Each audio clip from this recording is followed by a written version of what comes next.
አሁን ምርጫ ሰጥሻለሁ በደንብ ምረጭ ይበጀኛል ያልሽውን ምረጭ ይሄን በረኪና ፊትሽ ጠጥቼ ከመሞትና ከመሄድ የትኛውን ትመርጫለሽ? እኔ ምንም ሞተም ኖረም ለኔ ጥቅም የለው። አላዘንሽም? በፍጹም። የኔ እግዚአብሔር ያጽናሽ ማለት አያጽናናሽም? ምንም ጠቋር አባቡሌ ብቻ ብዙ ናቸው። ከሴት ደግሞ ተኮላሽ የምትባላለች። ምን ስጠይቃሽ ነው በቃ ልሂድልሽ ይሄን በረኪና ልጠጣልሽ ስትይ 11 አመቷ ነው። ከሷ ጋር እንዲህ አይነት ግብግብ ያስጀምረሽ ምንድነው? ቪዲዮን ስታየው እንግዲህ እንደሷ አልቅሳለች። ካስለቀዛት እኔ እንኳን መጥፎ ብሆን እኔ እንኳን ትንብል ምንድነው ብላ መረዳት መጠየቅ ትችላለች። ምንም ኃጢያት አይደለም። መቼም ሀቢባ እኔ ይቀራልልሽ የሷን መልእክተኞች መቼም ይቀራልላችሁ። በረኪና ፊት ለፊት አድርገሽ አንቺ አታደርጊው እሷ እንድታደርገው በሚመስል መንገድ እኮ ነው ስትገልጪው የነበረው። ጭካኔ አይቼበታለሁ ቪዲዮው ላይ። እንደው እንዴት መጣልሽ ብዬ ነው። እኔ ኖርኩበትን ለማንም አልመኘው። እኔ ያለፍኩበትን መንገድ ለጠላት ያልመኘው። በቃ ባይሳደው ከዛ ጥረገረግሽኝ ይሆናል አይደለም። ይኸው ለድገመው ደግሜ ራሴን መስደብ እንዳይሆን ብዬ ነው እንጂ እኮ አትድገማ አትረግገሽ ሰድበሽኛል። ጸባይሽ ምን ያክል ነው ያልኩሽ ለዛ ነው። በቃ ደም እንባ ታለቅሻለሽ በኋላ እኔ አያገባኝም። አሶርጂ ደም እንባ ታለቅሽ። እሱ በሰዓቱ የ28 አመት ምናምን ሰው ነው። እኔ ደግሞ የ19 አመት ልጅ ነኝ። አልታገኛት ሞከርሽ ሀቢባን? አረ ህይወቱ እንደሱ አይደለም አልሞከርኩም። እውነቱ ይሄ ነው ብለሽ ለማስረዳት ለምን በቃ በሰዓቱ ብታስረጃት ትረዳሻለች ብዬ ነው። እኔ ሞቼ ለሷ ህይወት ልስጣት።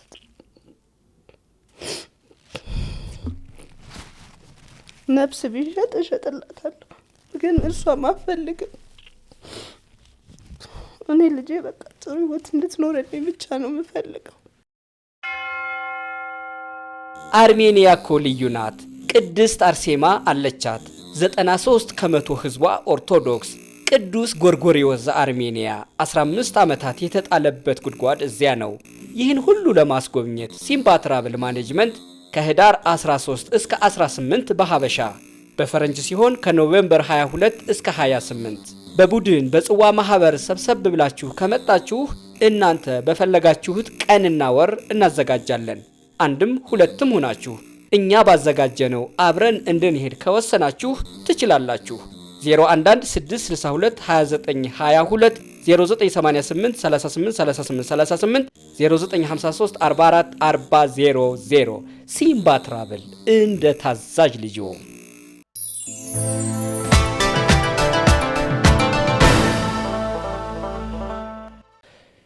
የሳምንቱ ታላቋ መነጋገሪያ ናት የዛሬ እንግዳችን። እግረኛው ፖድካስት ደርሳለች። አዲስ መለሰ ነው ስምሽ? እውነት ነው። እንዴት ነሽ? እግዚአብሔር ይመስገን። እንኳን ደህና መጣሽ ወደ እግረኛው። እንኳን ደህና ቆያችሁ። የሳምንቱ ትልቅ መነጋገሪያ ነሽ አንቺ፣ ልጅሽ እና ማህበራዊ ሚዲያ በተለይ ደግሞ ቲክቶክ ላይ ትልቅ መነጋገሪያ ነበረ። ያ መነጋገሪያው ስንቆይ በደንብ ትነግሪናለሽ። ዋና ከኔ ጋር ደግሞ ከአንድ ወር እንደዛ በፊት ጀምሮ እናወራ ነበር ቴሌግራም ላይ። የተወሰነ ያወራሽኝ ነገሮች ነበሩ ስለ እናትና አባትሽ ስለነበሩበት እንደዚህ እሱን ጉዳይ ፈርቸው ነው እኔ። ምክንያቱም የሆኑ ሰዎች አንቺ ልጅ ነሽ በዛ ነው ያለፍሽው፣ ያለፍሽበት መንገድ ደግሞ የእናትና አባት አስተማሪ እስከሆነ ድረስ የነሱ ፈቃድ ተጠይቆ ቢቀርብ ግድ የለም። ግን ደግሞ እነሱ ያለፉበት እየኖሩት ያለውን ኑሮ መብት ነው አይደለ?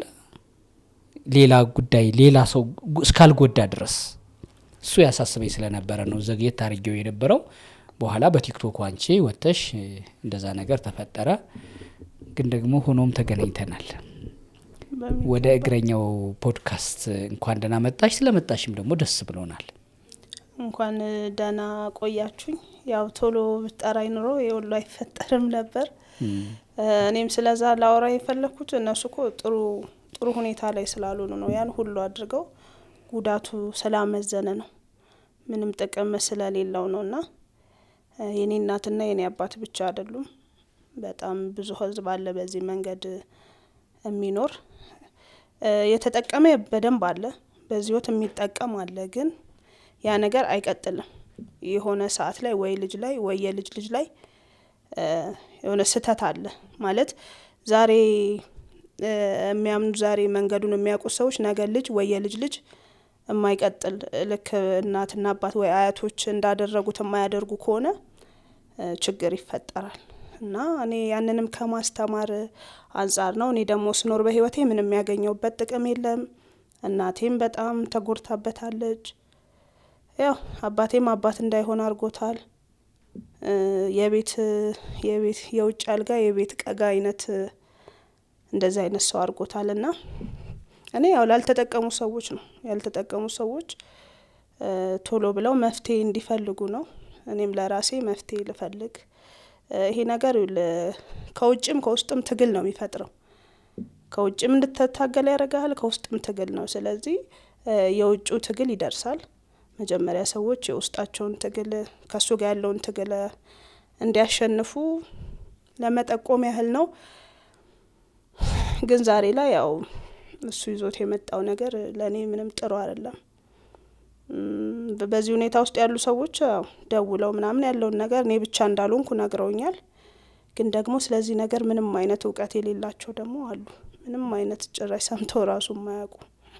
እንደውም ከሰርካለም ጋር አንተ እንግዳ ነበረች ይመስለኛልና ሁለተኛዋ ሰርካለም የሚል ስም ወጥቶልኛል።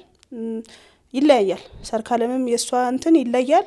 ይሄ የኔም ደግሞ ጉዳይ ይለያል። ምንም አይገናኝም። በጣም ይገርማል። ግን አንቺ ወላጆችሽን ወደ ዋናው ታሪክ እመጣለሁ። አንቺ ልጅሽን ቁጭ አርገሽ ስትያት የነበረው ነው ነገር ሁሉ ድብልቅ ያደረገው። ወደ እሱ ጉዳይ እመጣለሁ። ትልቁ ጉዳያችን እሱ ነው። እሱን ተከትሎ የመጣው ነገር የተለየ ነው።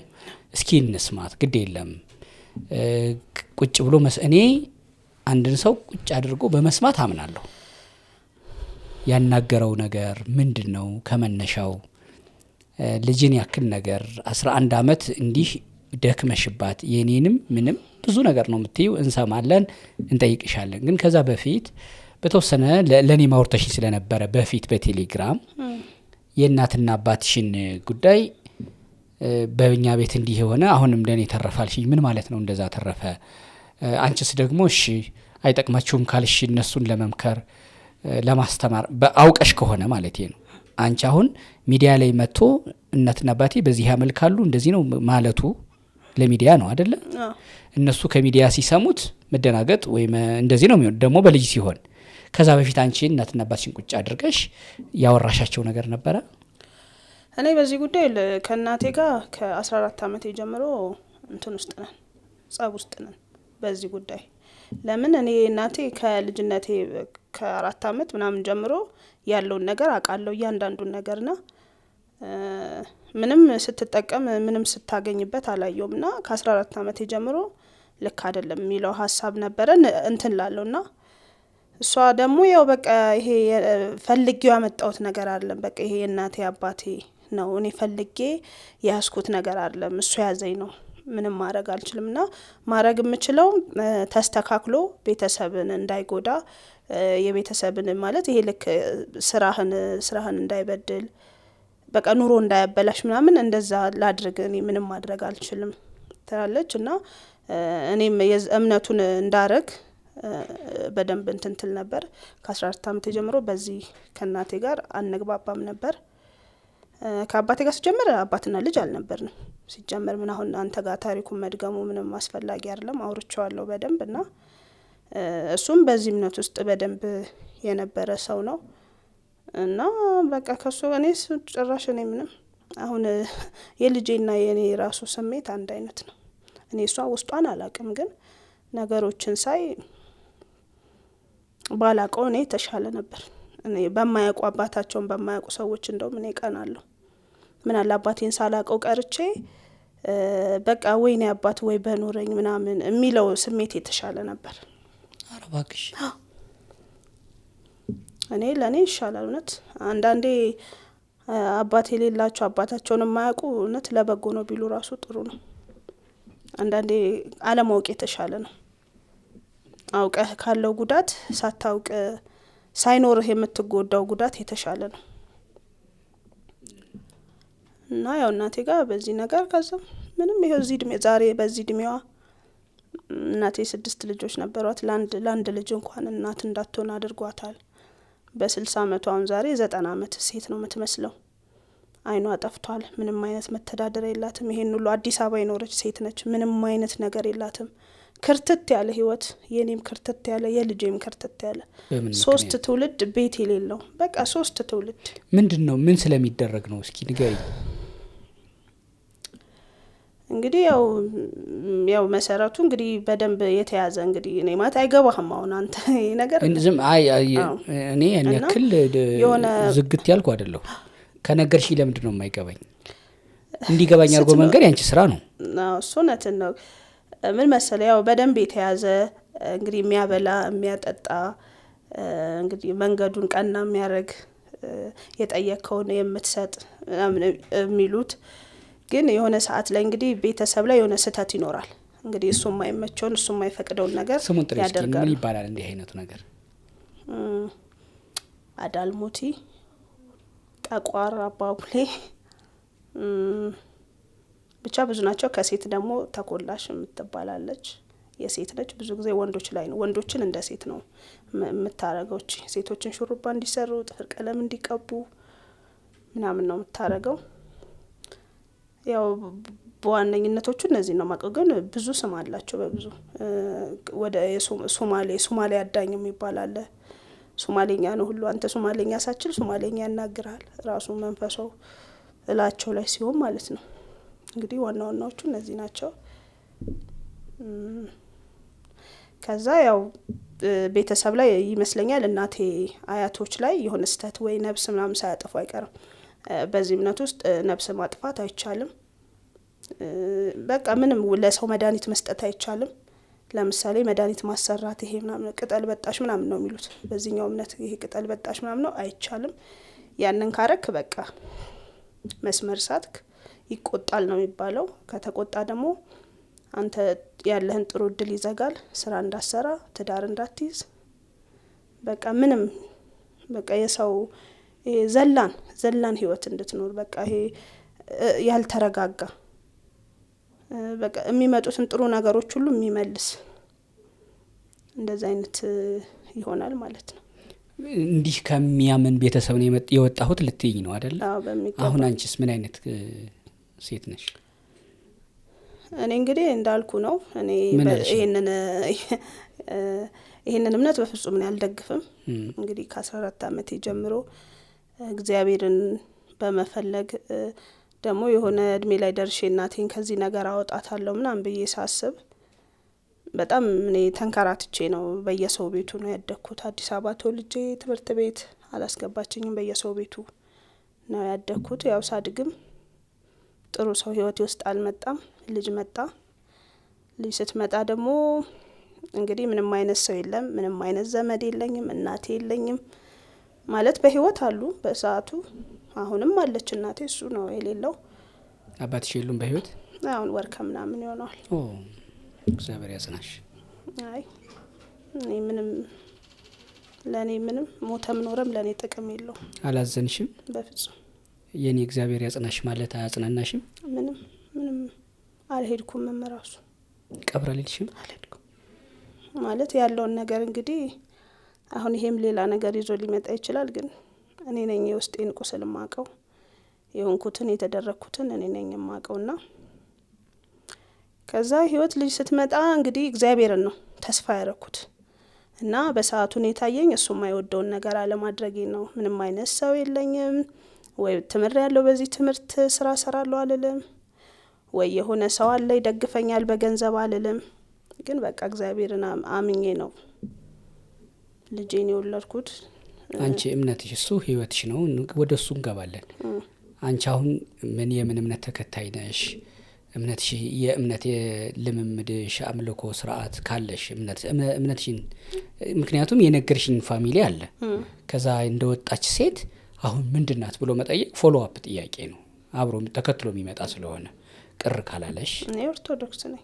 እሺ ኦርቶዶክስ ነኝ። ግን እኔ አሁን በዚህ ሰዓት ረጅም ጊዜ ሆኖኛል ቤተክርስቲያን ከሄድኩ። ለምን ብትል በቃ ነገሮች ዳበሩ። እግዚአብሔርን ጠራው፣ ጮኩ፣ አለቀስኩ፣ ጸበልም ገባው፣ ሁሉም ቤት ግን በቃ ለየትኛውም ጥያቄ መልስ አላገኙና ቤተክርስቲያን በሚሄድ ሰዓት የምትቀና ሴት ሆንኩኝ። ገብቷል። ህይወት ሆኖላቸው በሚያመሰግኑትም የምትቀና ሆንኩ። እንደገና ደግሞ በሽታቸው ተጋልጦ እንዲህ የሚጮሁት ምናምን አሏ፣ በእነሱም የምቀና ሰው ሆንኩኝ። ስለዚህ በቃ አቆምኩ መሄድ። ልጄ ነች የምትሄደው፣ ራሷን ችላ ትሄዳለች፣ ትመጣለች። ስለዚህ ቤተክርስቲያን አትሄጂም? አሁን ባለውበት ቆየሁ ከሄድኩ። አረ ሰው የተፈጠረው ለምንድን ነው? በኦርቶዶክስ አስተምህሮ ሰው የተፈጠረው ለምንድን ነው ብለሽ ታምኛለሽ? ወይስ የተነገረሽ?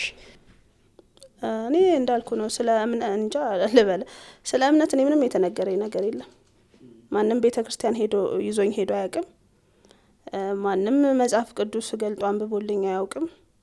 እኔው ራሴ በኖርኩበት ከምሰማው፣ ያው አንዳንዴም አነባለሁ መጽሐፍ ቅዱስ እና በተለይ ከምሰማው ነው። እሺ፣ ከምትሰሚው ከምታነቢው በኢትዮጵያ ኦርቶዶክስ ተዋሕዶ ቤተክርስቲያን አስተምህሮ ሰው የተፈጠረው ለምንድን ነው? አላቅም። ሰው ለምን እንደተፈጠረ አላቅም። እኔ ማቀው እሺ፣ ቤተክርስቲያን ሄዶ ሲያመሰግን እቀናለሁ አልሽ። ያ ሁሉ ሰው የሚያመሰግነው አንቺ የጠየቅሽውን አይነት ጥያቄ የቤት፣ የመኪና፣ የኑሮ ሙላት ስለተመለሰለት ይመስልሻል? እንዳልኩ ነው እኮ ሰው እዛ ጋር የጠየቀው ተደርጎለት ሊያመሰግን የሚሄዳለ፣ ደግሞ ለመጠየቅ ሄዶ የሚያለቅሳለ፣ እንደገና ደግሞ ያለበት በሽታም ተጋልጦ ሶስት አይደለ ስላልተደረገለትም ሊያመሰግን ይሄዳል። እሄዳለሁ በተስፋ የሚጠብቅ። እኔ እኮ ያንን እኮ አድርጌያለሁ። አሁን እኮ እኔ 31 አመቴ ነው። እሺ፣ እችኛዋን ትንሽ እንዝጋትና ወደ አንቺ ታሪክ እንመለስ። የሃይማኖትም ስለሆነ በእኔ እምነት ጓደኞቼ መምህራንን ጠይቄ በተረዳሁት ሰው ቤተክርስቲያን የሚሄደው ጥያቄ ይዞ አይደለም፣ ለማመስገን ነው የሚሄደው። ቀጥሎ ነው ጥያቄ የሚመጣው። ስለፈጠርከኝ አመሰግናለሁ ስትዩ የፈጠረሽ የሚያስፈልግሽን ያውቃል። ይኸውልሽ ፈጣሪ የጠየቁትን ሁሉ አይሰጥም፣ የሚሆንሽን ነው የሚሰጥሽ። ይሄ የፈጣሪ ቃል ነው ማወራሽ። በፈጣሪ አሰራር ውስጥ ስህተት፣ ዝንፈት የለም። ስለዚህ ትክክለኛውን ነገር ነው የሚያደርገው። ስለሰጠሽ እና ስለከለከለሽ ብቻ ሳይሆን የምታመሰግኘው ያልሰጠሽም ላንቺ የተገባ የማይሆንሽ ነገር ስለሆነ ይሆናል የከለከለሽ። አንድ ታሪክ ልንገርሽ። አንድ አባት የነገሩኝ። አንድ መነኩሴ ናቸው። መነኩሴ እንደምታውቂው ከፍትወተ ስጋ ከሴት የተከለከለ ነው እና ዝሙት ሊፈጽሙ ወደሆነ ቦታ ሄዱ አሉ ከሴት ጋር ተቀጣጥረው። ሴቷ በሆነ አጋጣሚ ቀረች። እሳቸው ያሰቡት ፍትወተ ስጋው አልተፈጸመም። ስለዚህ ምን አሉ? ቀረችብኝ ብለው አዘኑ። በሰውኛ ማለት ነው። ነገር ግን እግዚአብሔር ሲጠብቃቸው ነበር። የቀረባቸው ምንድን ነው? ኃጢአቱ። እሺ፣ እሳቸው ቀረችብኝ ነው የሚሉት። ተናደዋል። ነገር ግን እሷ የቀረችው እግዚአብሔር ሲጠብቃቸው ነበረ። ይልሽ እግዚአብሔር ሲሰጥም ሲከለክልም ለእኛ የሚሆንና የማይሆነውን ነገር ሲል ነው። ለማንኛውም ይሄ የእምነትን ከፈጣሪሽ ጋር በዚህ መንገድ አትጣሊ፣ ግድ የለሽም መምህራንን ጠይቂ ለማለት ነው። ፈጣሪ እምቢ ሲለኝ እንደዛ ሲለኝ አይደለም። እንዲህ ውብ አድርጎ እንዲህ ደርባባ ደግሞ ነጭ ሻሽሽ ሲያምር አንደበትሽ ርቱ ነው እንዳልሽኝ ትምህርት ቤት እንዳልሄደች አይደለም። ብዙ ዩኒቨርሲቲዎችን በዩኒቨርሲቲ በሮች የተመላለሽ ነው ትመስዩ። ፍሎ ደስ የሚል አማርኛ ነው የምትናገሪው፣ ሀሳብሽ የምትገልጭበት መንገድ አይደለ? ቅድም የነገርሽኝ የአባት የቤተሰብ የአባትሽን ሞት ለቀብር አለመገኘት እግዚአብሔር ያጽናሽ ስልሽ የጨከነው ልብሽ ምክንያት ይኖርሻል። ይህ አቋም አለሽ፣ መብትሽ ነው ያንቺ። የሆንሽውን አንቺ ነሽ የምታውቂው። እንዲህ አድርጎ ሰው አድርጎ ፈጥሮሽ የሆነን የምትጠይ የሆነን የምትወጅ አድርጎ ፈጥሮሻል። ለዚህ ብቻ ለምስጋና መሄድ ነበረብሽ። በአለሽው እምነት አስተምሮ ሲሉ ስለምሰማ ነው፣ እኔ ስለሆንኩ አይደለም። አሁንም ቢሆን እንዲሁ ባድርገህ ስለፈጠርከኝ አመሰግናለሁ ተብሎ እንጂ ቤተክርስቲያን የሚካሄደው የጥያቄ ስም ዝርዝር ተይዞ የሚያስፈልጉኝ እነዚህ በሚል እንዳልሆነ ሲሉ ሰማለሁ መምህራን። በእርግጥ በጸሎቱ ውስጥ አለ መንግስትህ ትምጣ የዕለት እንጀራችን የሚል አለ አይደለ? የሚያስፈልገው ነገር አለ። ግን የሚቀድመው ምስጋናው ነው። ስታመሰግኘው ፈጣሪ የሚያስፈልግሽ ሰው አድርጎ ፈጥሮሽ የለ ድንቅ አድርጎ እና ስትራቢ ስትጠሚ የምትበይውና የምትጠጪውን ደግሞ ረስቶት አይደለም። ይሄ ቢቀድም ጥሩ ነው ለማለት ነው ለኔ። ለማንኛውም መምህራንን ጠይቂ። በዚህ መንገድ ህይወትሽ እዚህ ደርሷል። ቅድም ያልሽኝ ልጅም መጣ ብለሽኝ ግድ የለሽም ይቆይ፣ እሱን አብረን እንገባበታለን ብዬ ነው ያስቆምኩሽ። ወደ ሰሞኑ ጉዳይ አንቺ ማህበራዊ ሚዲያው ላይ መነጋገሪያ ወደ ሆንሽበት ከልጅሽ ጋር ቪዲዮ ቀርጸሽ አንቺ ከኋላ ልጅሽ እየታየሽ ያለፍሽባትን እንዴት እንደደከምሽባት የሚገልጽ ቪዲዮ አለ። ከዛ በኋላ ተከትሎ የመጣ አለ። እሱን ለማስታወስ ትንሽ ልክፈተውና እንስመውና ከዛ እንሄዳለን። ምንድነው የተፈጠረው ወደሚለው ማለት ነው። ይሄን በረኪና ፊትሽ ጠጥቼ ከመሞትና ከመሄድ የትኛውን ትመርጫለሽ? አልመለስም ከዚህ በኋላ። ከዚህ ቤት ስወጣ ልጅ እንዳለኝ እረስቼ ነው ለአእምሮ እረስቼ ነው የምወጣው። ይሄን ሁሉ ዓመት 11 ዓመት ምን ሰርቼ እንዴት ሆኜ ስንት ጊዜ ከራሴ ጋር እየታገልኩ ስንቴ ራሴን ላጠፋ ስንት ጊዜ ታግዬ እዚህ እድሜ ላይ እንዳደረስኩሽ ታውቂያለሽ አታውቂም? አከባይ ስለዚህ 11 ዓመቴ ላንቺ 12 ምናምን ዓመት ለዛች ለከንቱ ሴትዮ አባትኛለሁ። ወጥተሻል። ለራሴ አንድ ቀን እንድሬ አላውቅም። ለኔም አንድ ቀን ይኖር ሰው የለም። በቃ ስለዚህ ብቻሽን አሁን በስተክክል አስበሽበት ነገር ላንቺም የተሻለ ነው የሚሆነው። ሁልጊዜ እንደዚህ እየተሳቀቅሽ ከምትኖሪ በቃ እንዲ ቁርጡን ያወቀ ነው። ወጥተሻል። እኔ ካንቺ ባነሰ እድሜ ነው ለሰው የተሰጠው። በ8 ዓመቴ ነው ለሰው የተሰጠው። እስከ 8 ዓመቴም ከበላውበት ያልበላውበት ጊዜ እየበለጠ ማለት ነው። ከሳኩበት ያልሳኩበት ያንሳንቺ እድለኛለሽ። 11 ዓመት እኔ አፈር ድሜ እንደ እባብ አፈር ልላት እንጂ አንቺ ኖረሻል። አሁን ወይስ ልሂድ ወይስ ይሄንን በረኪና ሆኖ ፊትሽ ከፍቼ ጠጥቼው እዚሁ ልገላገልልሽ?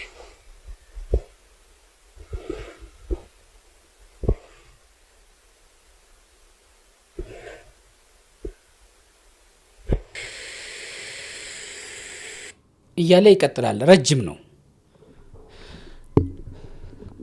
ከልጅሽ ፊት ልጅሽን በዚህ መንገድ እያናገርሽ ይሄን መቅረጽ ያነሳሳሽ ምንድን ነው?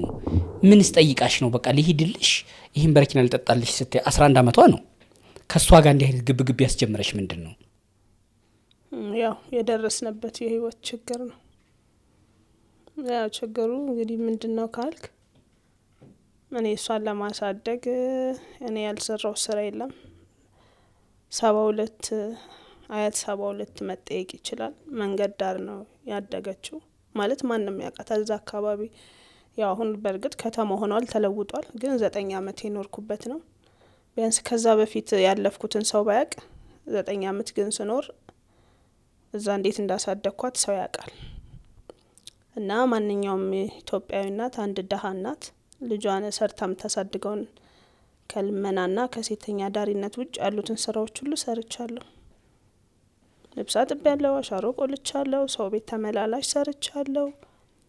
በቆሎ ያም ከረጅም ያኔ አስፓልት ሳይሆን በፊት ከረጅም ቦታ በመዳበሪያ በ100 ኪሎ መዳበሪያ እየተሸከምኩ ረጅም መንገድ ተሸክሜ አምጥቼ ምኖርበት ቤት ላይ ቀቅዬ እሳት ትኩስ እንዳይቀዘቅዝ ትኩስ እንግዲህ ሲንተከተክ ያለ ብረት ድስት ተሸክሜ እኔ ብቻ አይደለም በእርግጥ እንደዛ ግን እንደዛ አርጌ አውጥቼ መንገድ ላይ እሸጥ ነበርና ቀስ እያለ ሻይ ቡና እኛም ትንሽ እየተሻልን ከዛ እንደዛ እያለ ነው እንግዲህ ይኖርኩት። እና እኔ ሁሌም ምንድነው ማስበው እኔ ለልጄ ብቸኝነትንም ድህነትንም ላወርሳት አልፈልግም። እኔ ከናቴ ከአባቴ ብቸኝነትንም ድህነትንም ወርሻለሁ እና ለልጄ ግን ቢያንስ ድህነትን ላወርሳት አልፈልግም።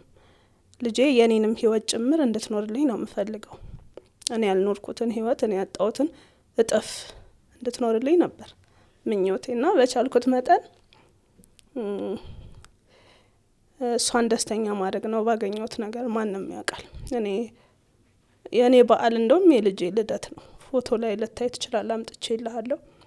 የኔ በዓሌ በቃ ልጄ የተወለደችበት ቀን ነውና በቻልኩት መጠን ምንም ነገር እንዲያመልጣት አልፈልግም።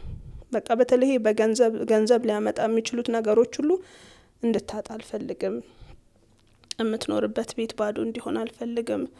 በቃ በመጠኑም ቢሆን እቃ ሁሉ ነገር እና በተለይ እኔ እስከ 7 አመቷ ምናምን እኔ ለራሴ እንጃ በአግባቡ ልብስና ጫማ እንኳን አላቅም። በተለይ ደግሞ እስከ 4 አመቷ ያለው እኔ ተቀደደ ኮንጎ አድርጌ ግን ለልጄ ፎቶም አለ በደንብ በማስረጃ ኮንጎ እንኳን ለመግዛት ለራሴ ማለት አዲስ እንኳን ያልተቀደደ እንኳን ለመግዛት ለራሴ ወደ ኋላ ምልናት ነበርኩ። እና እንደዛ እየሰራው ምናምን ልጄ ምንም ነገር ማለት እንደማንኛውም ደህና ኑሮ እንደሚኖሩ ሰዎች የትም ቦታ ወስጄ አዝናናታለሁ። ስለ ትልልቅ ባይሆን የትኛውም ምግብ በልታ ማታቀው ምግብ የለም።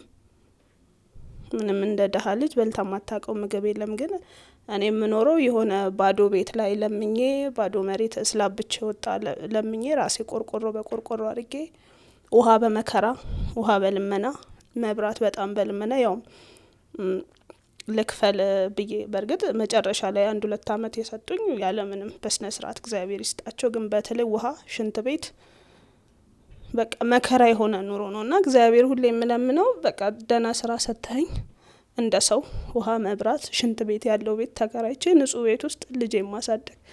እኔ የሰው ቤት ለሰው ቤት ተንከራትቼ ኖርኩኝ፣ ተንከራትቼ አደግኩኝ።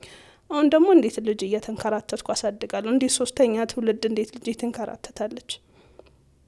እና ደግሞ ያንን ማድረግ እችላለሁ። በቃ ያን ገቢ የሚኖረኝ ስራ ስጠኝ ነው በቃ። እና ያው መንገድ ላይ በሸራ ምናምን ስሰራ ያው ህገ ወጥ ስለሆነ ብዙ ጊዜ ይፈርሳል እንትን ብለን እየሰራ እንደዛ ነውና መጨረሻ ደህና የሰራውበት ቦታ ላይ ያው ፈረሰ። ምንም የማያዳግም ስለሆነ የግድ ደህና ቦታ መስራት አለብኝ ደህና ተከራይቼና ያ ነገር በምን ተበላሽ? አንደኛ እኔ ቤተሰቦቼ ምንም አይነት ፋይል ስለሌላቸው የቀበሌ መታወቂያ የለኝም። አዲስ አበባ ተወልጄ ቀበሌ መታወቂያ የለኝም። ማንም የለውም። እናቴ የላትም። ምንም የክትባት የለኝም። ክርስትና እንኳን እንግዲህ መሳለሚያ ገብርኤል ነው የተነሳሽው አለችኝ፣ ግን የለኝም። ምንም የተቀመጠ ነገር የለም። እና መታወቂያ ለመኖሩ የሆነ ቦታ ላይ አሁንም ቢሆን የሆነ ቦታ በቃ ብዙ እንትን የማይል ቦታ ሄጄ ተከራየው እና እንግዲህ ከኑሯችን ከልጄ ምናምን የቆጠብኩት ወደ 200 ምናምን ሺህ ብር ነበር። በሱ ምግብ ቤት ከፈትኩበት እና እኔ አሪፍ ይሆናል ብዬ አስቤ ነበር። በሰዓቱ ያው አዲስ ሰፈር ውስጥ ስለሆነ ገና ነው በቃ አሪፍ ይሆናል ብዬ በቃ ምንም አይነት ስራ ሳይኖረው ቀረ፣ ከሰርኩኝ። ከዛ ከስሬ ያው ዘጋው፣ እቃዬን ይዤ ወጣው። ከዛ በኋላ ምንድነው በቃ በጣም ሲጀመር እኔ ከገና በፊትም ልጄንም ሳልወልድ በፊት ድካም ይሰማኛል። ምንም የመኖር ፍላጎት የለኝም። በጣም በቃ በህይወት የተሰላቸው ሰው ነኝ። ለምን ከዛ አሁን ይሄ ደግሞ ሲጨመር ምንም ተስፋ የማደርገው ነገር የለም። አንደኛ እንደ በፊቱ በ1000 ወይ በ500 ስራ ጀምራለሁ የሚባልበት ጊዜ ላይ አይደለንም። ተቀጥሬ ደግሞ ልስራ ብል በ5000 በ6000 ብር ምን ቤት ኪራይ ነው ምንድነው ማደርገው? መቼም አሁን የቤት ኪራይን የማያውቅ ሰው የለም። እኔ ወይ አልተማርኩም፣ ወረቀት የለኝም፣ ምንም አይነት ነገር እኔ ራሴን አነስ ያለች ቁርስ ቤት ወይ ምግብ ቤት ከመስራት የዘለለ በቃ ብቻ በጣም በቃ ድካም ውስጥ ነበርኩ፣ መሰልቸት ውስጥ ነበርኩ። ወይ ደግሞ ወይ የሆነ ሰው አለ ከላይ ያበድረኝና ወይ የሆነ ቦታ ላይ አሁን በረንዳ እንደ በፊቱ በየቦታ አይቻልም ወይ ሆቴል ላይ ምናምን ነው በደንብ ፍቃድ ያለው ቦታ ላይ ነው። ስለዚህ ያንን እንዳረግ ራሱ በትንሹ እኔ ከ50,000 ብር ያላነሰ ብር ያስፈልገኛል እና እኔ አይደለም 50,000 ብር እኔ 5,000 ብር እንኳን የሚያበድረኝ በሰዓቱ አልነበረም። እና ያን ቪዲዮ በምሰራበት ሰዓት ቤት ውስጥ ምንም አይነት የሚበላ ምግብ የለም። ልጄ ጫማዋ ተቀዷል፣ ጭንቅላቷ ደርቋል፣ ቅባት አልቆ ወይ እከሌ ጋር ሂጂ ይሄን ጊዜ እንለፍ ወይ እከሌ ይሄን ጊዜ ያሳልፈናል እምለው ሰው የለም። በቃ በቃ መረረኝ እውነት መረድክ እና ይሄንን አይደለም ያን ሁሉ የለፈውት ያን ሁሉ ነገር ከራሴ ከሷ ቆጥቤ ያስቀምጬ ያንን የከፈትኩት እንደዚህ አይነት ህይወት ለመኖር አይደለም። እና በጣም በራሴ ያዘንኩ ያው ከዚህ የተነሳ ነው።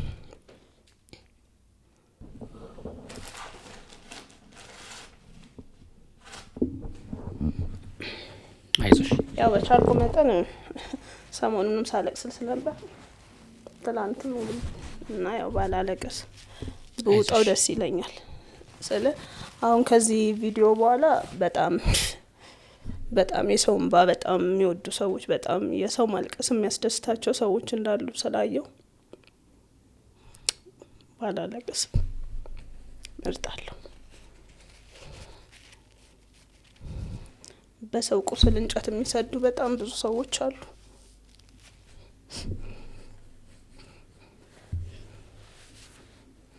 አይዞሽ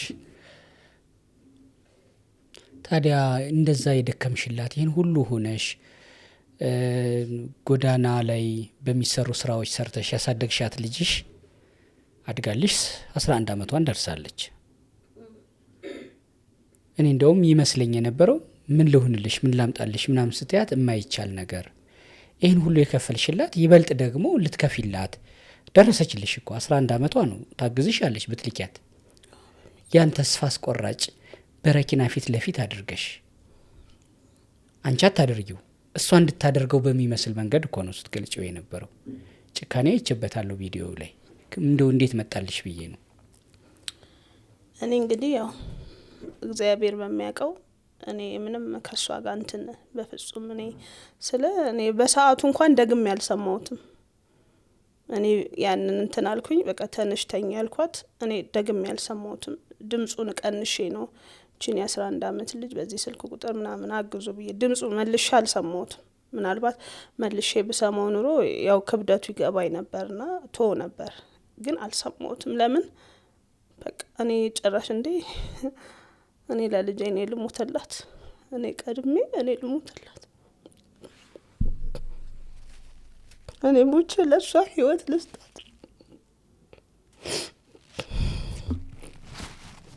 ነፍስ ቢሸጥ እሸጥላታለሁ ግን እሷ ማፈልግም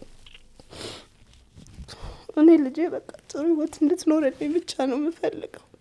እና ያንንም ህይወት ለመስጠት እኔ በጣም ብዙ ነገር አድርጌያለሁና እኔ አልተረዳሁትም ጭራሽ እኔ እንደዚህ አልተረዳሁትም። እንደዚህ ቃሉ እንደሚከብድ እኔ አልተረዳሁትም። ከዛ የሚገርም በቃ ተኛን ተቃቅፈን ምናምን ተኛን በቃ እኔ ማለት ከዛ ጧት ላይ ተነሳውና 40 ሰው ነው ያየው ደለትኩት ከቲክቶክ ላይ ደለትኩትና ከዛ ከ30 ከ40 ደቂቃ በኋላ ማለት ቆይ ያልኩ ቆይ ነገ ያልኩ ነው እዚህ እድሜ ላይ ደረስኩት እንጂ ሁሉም አመት ለኔ ከባድ ነው። እንኳን ልጅ ጨምሬ ብቻዬን የኖርኩት ህይወት ራሱ በጣም ከባድ ነው። እርቦኝ የምገባበት ሳይኖረኝ ማደሪያ አጥቼ ብዙ ማለት ነው። ልጅ ደግሞ ሲጨመር አስበው እና እኔ ማለት ያለፈውት ነገር የለም በቃ እንደ ሰው ደከመኝ። እኔ ማለት እኔ እንጃ ከዛ ለምን በቃ አልኩኝ ምናልባት አይታወቅም የሆነ ሰው የሚያገዛት ሊገኝ ይችላል። እኔ እንዳልኩ ነው። በቃ ይሄ ነገር ነው እንደዚህ እያደረገ ያለው ይሄ ነገር ነው። ተነሳው ስል መልሶ የሚጥለኝ ይሄ ነገር ነው። ብዙ ነገሮችን የሚዘጋው በቃ ቪዲዮ ላይ ያልኩት እንግዲህ አንተ አልሰማውም። ደግ የተባለ ሰው እኔ ጋር ሲደርስ ክፉ ይሆናል። ሰጪ የተባለ ሰው እኔ ጋር ሲደርስ እጁ ያጥራል። በቃ አስተዋይ የሚባሉ ሰዎች እኔ ጋር ሲደርሱ ማስተዋላቸውን፣ ደግነታቸውን፣ ርህራሄያቸውን ያጣሉ። ስለዚህ ምንድነው አንደኛው በፍቅር ምናምን ብላት እንትን ትላለች፣ ደስተኛ አትሆንም። ትቻት እንዴት አትፈልግም። ትቻት 2 ሰዓት ብቆይ አትወድም። እንደውም አሁን ስታድግ እንጂ በፊት ጭራሽ ታለቀስ ሁሉ ነበር። የሆነ ቦታ ገበያ ምንም የሆነ ቦታ ልሄድ ጭራሽ እና እኔን በቃ እኔን 24 ሰዓት እሷ ወታ ተጫውታም ስትገባ በቃ አጠገቧ ወይ ስራ ቦታችንም እዛው ቅርብ ስለነበረ በቃ በፈለገች ሰዓት እኔን ማግኘት ትፈልጋለች።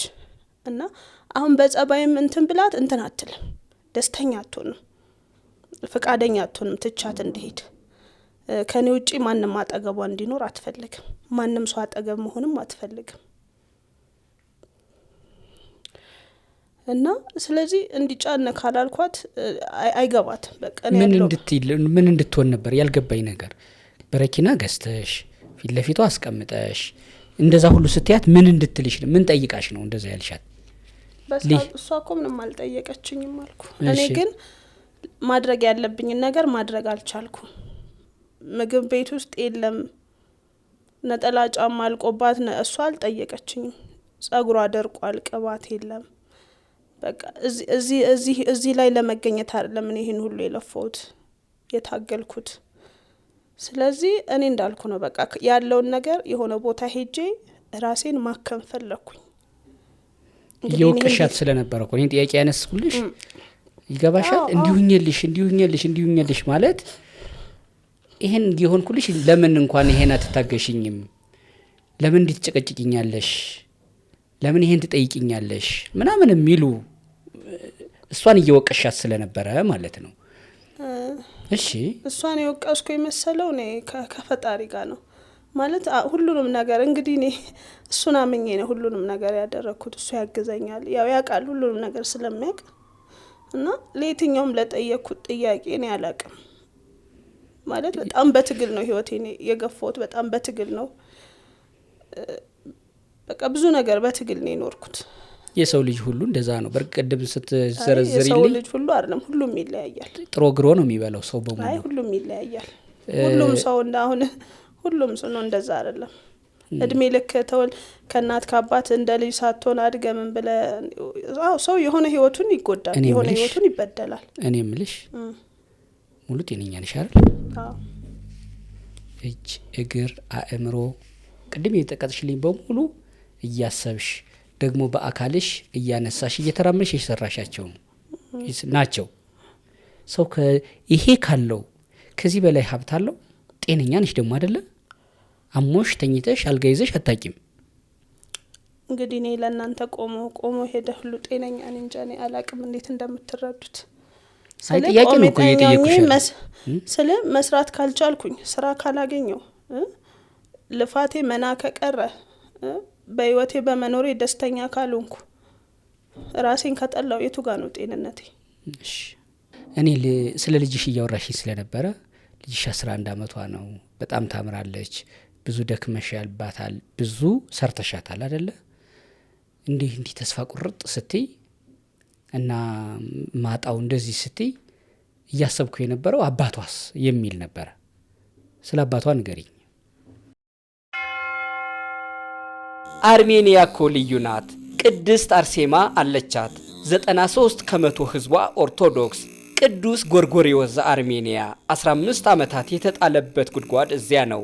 ይህን ሁሉ ለማስጎብኘት ሲምባ ትራቭል ማኔጅመንት ከህዳር 13 እስከ 18 በሀበሻ በፈረንጅ ሲሆን ከኖቬምበር 22 እስከ 28 በቡድን በጽዋ ማህበር ሰብሰብ ብላችሁ ከመጣችሁ እናንተ በፈለጋችሁት ቀንና ወር እናዘጋጃለን። አንድም ሁለትም ሆናችሁ እኛ ባዘጋጀነው አብረን እንድንሄድ ከወሰናችሁ ትችላላችሁ። 0116622922 0988 383838 0953444000 ሲምባ ትራቭል እንደ ታዛዥ ልጅዎ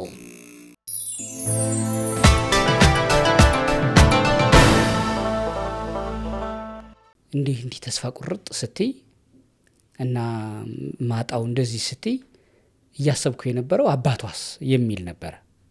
ስለ አባቷ ንገሪኝ። እንጃ ምን ስለ አባቷም እንደምነግር አላቅም። ብቻ እዚሁ መሀል ከተማ ያለ ሰው ነው። እሱ 22 እኔ አራብሳ ነው ያለሁት። በመሀላችን ያለው ርቀቴ ነው። ግን ያው ከተረገዘ ጀምሮ ፍቃደኛ አይደለም፣ እንደወልድ ፍቃደኛ አይደለም። እንደውም የወር ስህተት ነበረብኝ። ብዙ ቪዲዮ ላይ ይሄ ወር ምናምን ያልኩ ነበረ። አሁን ምን ነበረ ጥቅምት አይደል? የአመቱም ታህሳስ ገብርኤል ነውና ታህሳስ ሄዶ ነበረ በሰዓቱ። እኔ እርግጠኛ ስነግረው እሱ ታህሳስ ቁልቢ ገብርኤል ሄዶ በቃ ደም እንባ ታለቅሻለሽ በኋላ እኔ አያገባኝም አስወርጂ ደም እንባ ታለቅሽ። እሱ በሰዓቱ የ28 አመት ምናምን ሰው ነው። እኔ ደግሞ የ19 አመት ልጅ ነኝ። ቢያንስ እንደ አንዳንዴ ያጠገብ እንኳን ሆነ ነገሮችን አስረድተ ምናምን ቢሆን ጥሩ ነው። እንደው ምናልባት እንኳን ግን እሱ ያን ያህል እሱ በዛ ወያ መለከም ሊሆን ይችላል እየተዝናናም ሊሆን ፈጣሪ ነው የሚያውቀውና እንደዛ ሲል ውስጤ ማላቅ የሆነ ጥንካሬ ገባ። እንዴት ገብርኤል እዛ ድረስ ሄዶ እንዴት እንዲህ ይለኛል? በቃ እሺ በቃ ለገብርኤል እንዲያበረታኝና አቅም እንዲሰጠኝ ጠይቅልኝ። እኔ አልጠይቅም፣ በቃ ከዚህ በኋላ ስለዚህ ጉዳይ አላወራህም፣ ግን ያለውን ነገር ግን እንዳትረሳ አሳውቃለሁ አልኩት። በቃ ተውኩ። ስወልድ ደወልኩለት፣ ወልጃለሁ አልኩት። እሺ አለ። ከዛ የ6 ወር ምናምን ያህል ሰፈር አዝያት ሄድኩኝ ወደ እሱ እሱ ሰፈር እና ታላቅ እህቱን አገኘኋት። ከዛ እንደዚህ ስላት እኛ ምን አገባን፣ እሱ ያላመነበትን እኛ ምን አገባን አለችኝ። ቢያንስ እንኳን ፊቷን ያት ምናምን ስል አላይም አለችኝ። በጣም ተቆጥታ። ከዛ በኋላ እኔ ዞሮ እንዳይረሳ እደውላለሁ። ደውዬ አላወራውም ወይ ምልክት አድርጌ ምናምን ያው ስልኬን ያውቃል። ከዛ በቃ እንዳይረሳ። ከዛ ደግሞ አመት ከምናምን ሲሆናት ሄድኩኝ። ሲሄድ ሰፈሩ እንዳጋጣሚ አገኘሁት። አግኝቼ በቃ እንደማንኛው የሆነ አንተ የሆነች መታቃት የሆነ ጊዜ ላይ መታቃት ሴት ልጅ አዝላ ስታገኛት የሆነ ወለድሽ ምናምን የሆነ ልጁን እጅ ምናምን እንደምስም እንደዛ አይነት ነገር ነው ያየሁበት። ከዛ ምንም አላልኩም። ትራንስፖርት አለሽ አለኝ። አዎ አለኝ። በቃ ምንም አላወራን። ምንም ማንን አንተን ትመስላለች ስለው አይ እኔን አትመስልም አለኝ። ከዛ ተነሳው ሄድኩኝ። በቃ እንዳልኩ ነው። ሁሌ ደውላለሁ። አመቷ ሲሆን 2 አመቷ ሲሆን ደውላለሁ። በመሀል ስልክ ቁጥሩ ከጠፋብኝ ሰፈሩ ላይ ሄጄ እቀበልና አስታውሰዋለሁ።